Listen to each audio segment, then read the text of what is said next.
It was late afternoon. We rounded a corner and came across a lioness, lying on a patch of bare earth. She wasn't far away, nor was she bothered about two safari vans full of lenses pointed in her direction. It was a chance for some lion close-ups. It didn't look like she was going anywhere in a hurry. Maybe she had just finished a meal because her stomach certainly looked distended. Anyway, there was time for a few lion portraits before we carried on. We wouldn't see another lion in the remainder of our tour.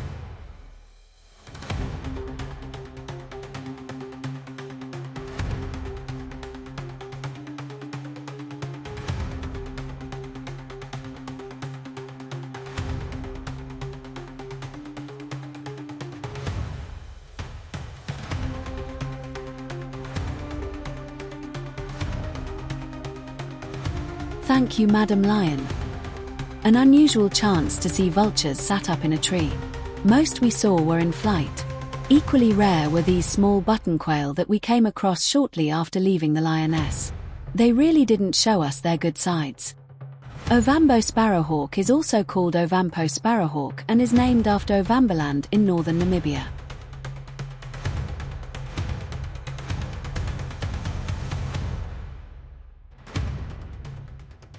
Our first Swahili sparrow, a bird found only in southern Kenya and Tanzania, was followed by a showy male purple grenadier and a nice yellow-fronted canary. We were heading to a small wetland area, an open pool edged with reeds. A black crake was unconcernedly making its way around the edge of the water.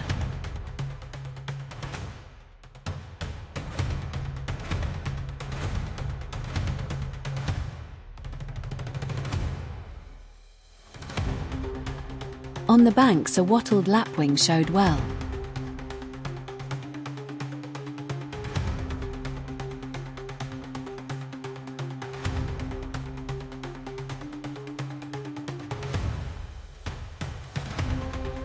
Whilst two immature African jacana stood amongst the floating vegetation.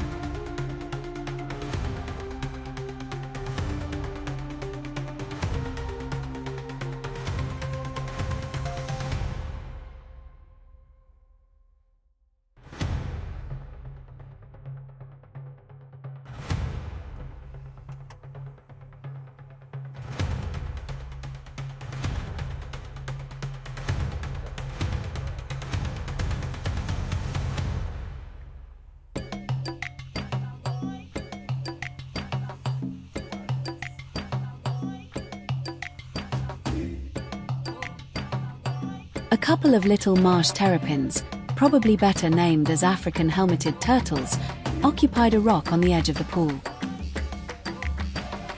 Moving away from the water, we found another black-bellied bustard before coming across a couple of lesser kestrels high in a tree. It had been many years since we'd last seen one of those. Black-chested snake eagle was pretty common here, if distant. This bird is actually the one at the top of the right-hand tree. There are 3 possible thick knees in Kenya, but only one would be a lifer for us. So we were delighted to come across this water-thick knee not far from the pool. This bird is crepuscular and nocturnal, so it had probably just started to emerge for the night, where it would hunt for insects, crustaceans, and mollusks. Another surprise, evidently not a given here, was this Jackson's widow bird. Sadly not a male, resplendent in breeding plumage, but a female. It was still nice though. It was getting late. We would have to start making our way to our next lodge. Driving the tracks in the Masai Mara is banned after 6:30, so we would aim to be off the reserve before then. We headed towards the western escarpment that bordered the Mara Triangle. Our next accommodation was situated at the top of it. A grey kestrel, on the left-hand edge of this lone tree, was worth a look.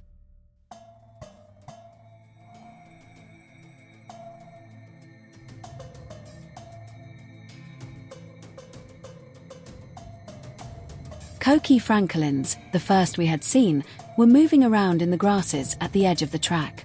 They never came right out, and the light was getting poor, but record shots were obtained.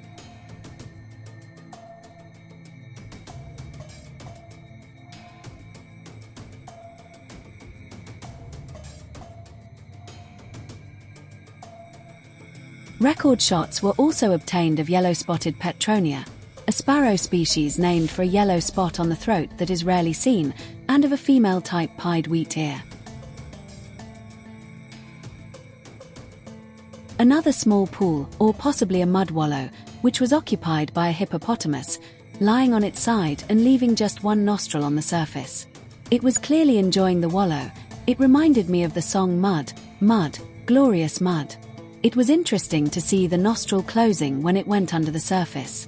Also, there were frequent showers of muddy water propelled from the animal's rear end. It really looked like it was having fun.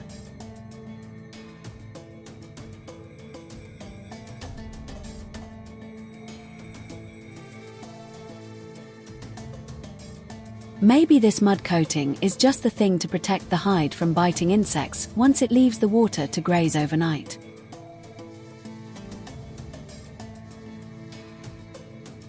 We had one last sighting before we would climb the escarpment and leave the park. A family party of spotted hyenas were lounging and playing at the side of the track. It was a nice end to the day, especially as a spotted hyena had been the first animal we'd seen all those hours ago when we'd left the Mara River gate. The youngsters were particularly photogenic.